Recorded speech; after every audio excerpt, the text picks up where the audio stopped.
Hey guys, my name is Amritendu. Today I will explain a topic which is mainly based on network communications, and this is the module 1 in SIT 202. So in this chapter we will discuss the basic concepts of network. So let's start the discussion. So in the first phase we understand what is the agenda of our topic. So in the first is basic concept of internet, and second is what is computer network, and third is what is core network, and packet switching, circuit switching, and layer architecture, and TCP/IP model, and encapsulation. So these are the main topics that we are discussed in this presentation. So then we also come the next slide, that what is internet. So we are in our present day, network is the important role because our life is inactive without network. So the internet is a basically giant network that connects all the computers and devices around the world, allowing people to exchange and share information with each other. It's like a massive library where you can find almost anything you need from books and articles, videos, and news, even games also. So even you see the photo in the internet, there is the connected with mobiles, desktop, laptop, everything in this time all depend on the internet. So that is the basic thing. What is the internet? We learn this slide. Then after come the next slide, that is computer network. So computer network is the group of computers which are connected to each other for the purpose of sharing the resource is called a computer network. So group means two or above computers are connected or sharing the net data each other. That the means for fast computer fast that is the main thing in the computer network. And another thing, the fast computer network is ARPANET.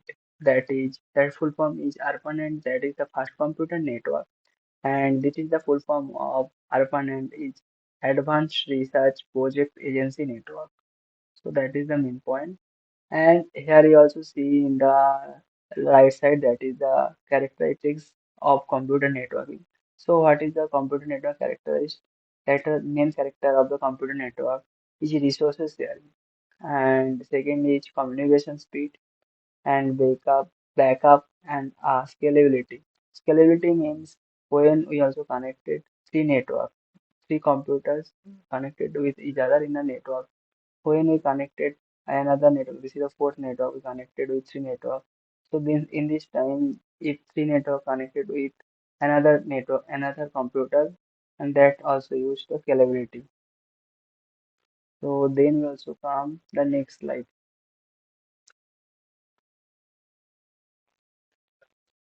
So next slide is core networking. Core network is the infrastructure that connects together the different platforms and sub networks that make up the computer system, which is why it also known as a backbone network. In the images, though, which is the right side of this slide, that images define that the core network has its four layers, so that are we easily understand by seeing this image.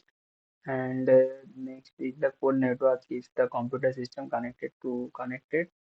So it is important that is relatively and able to keep the system 24 hours 24 hours continue. And then we come the next slide, which is access network. Access network is the part of a telecommunication network that connects users to the service provider and enables them to access services such as the internet or phone calls. So basically, access networks can be wired as a copper and fiber and optic and or wireless, maybe sometimes wireless, that is the cellular or Wi-Fi, and maybe satellite, maybe that has also happened. That is the main example of the access network. and the quality and speed of the access network can significantly impact the user experience because in this time the 5G network coming and the performance of the services and they use. Thereafter we come the next slide that is packet switching. So packet switching is a way of sending information between a devices in a network by breaking it up into small pieces called packets. Each packet has its own address and is sent separately to its destination. And the packet may take different routes through the network, but they eventually arrive at their destination and area resembled into the original message.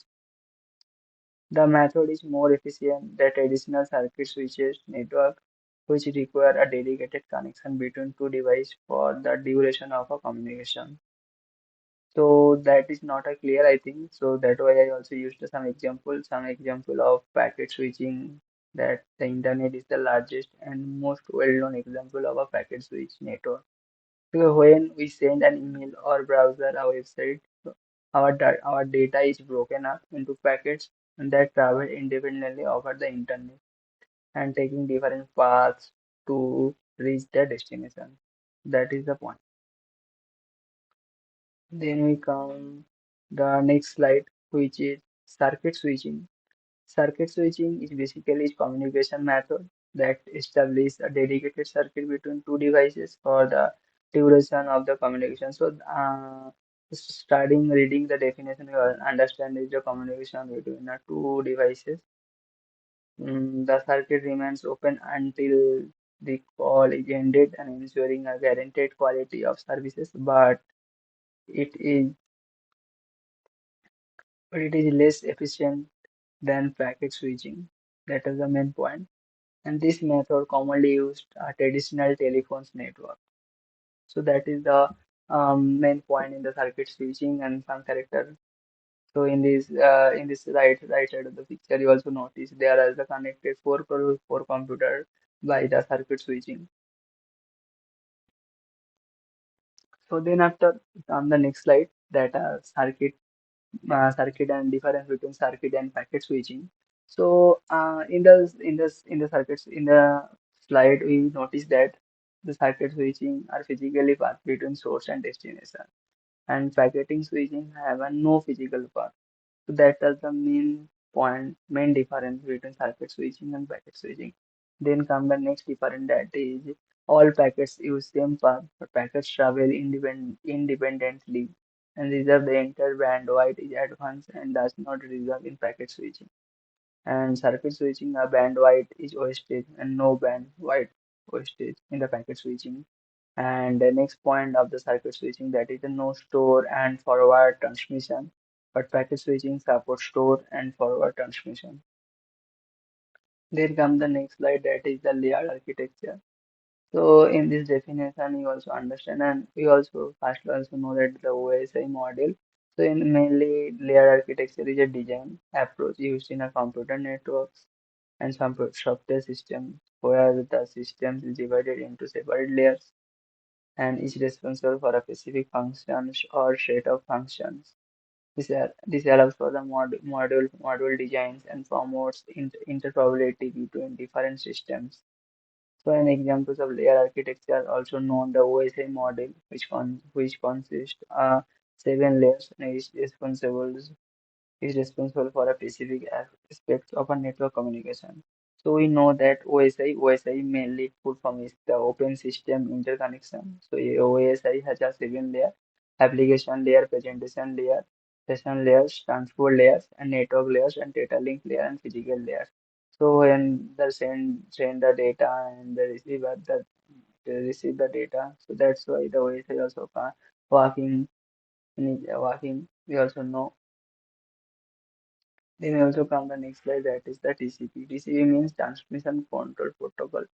Is the is the very important protocol in a networking system because it's a suite of communication protocol is to establish and maintain connection between devices on the internet.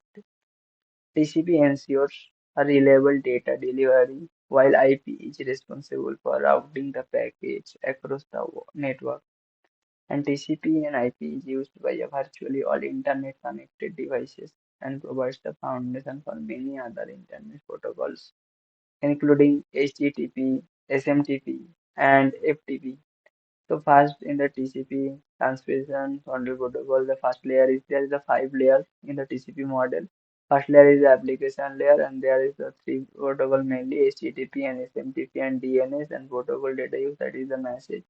And second layer is the transport layer, that is the TCP and UDP protocol, and that's the protocol data unit each segment.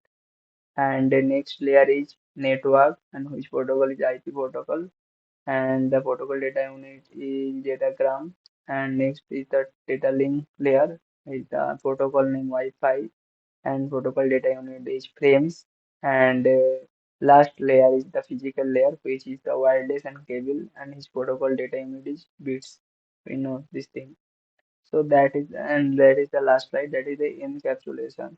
So when we send that the hello message from client to server, so that's why we use the encapsulation. Encapsulation is the process of enclosing the data in specific formats of a structure in networking and computation. In network, we know that encapsulation involves adding header information to the original data as it travels through the layers of the network protocols stack.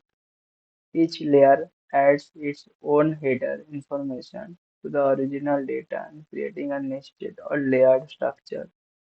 Encapsulation is important because it allows for a modular design, prompts interoperability, and provides a way to add a security and authentication to transmitted data. So that are the all points we covered in module 1, I think, and that's all. And thank you. That's all.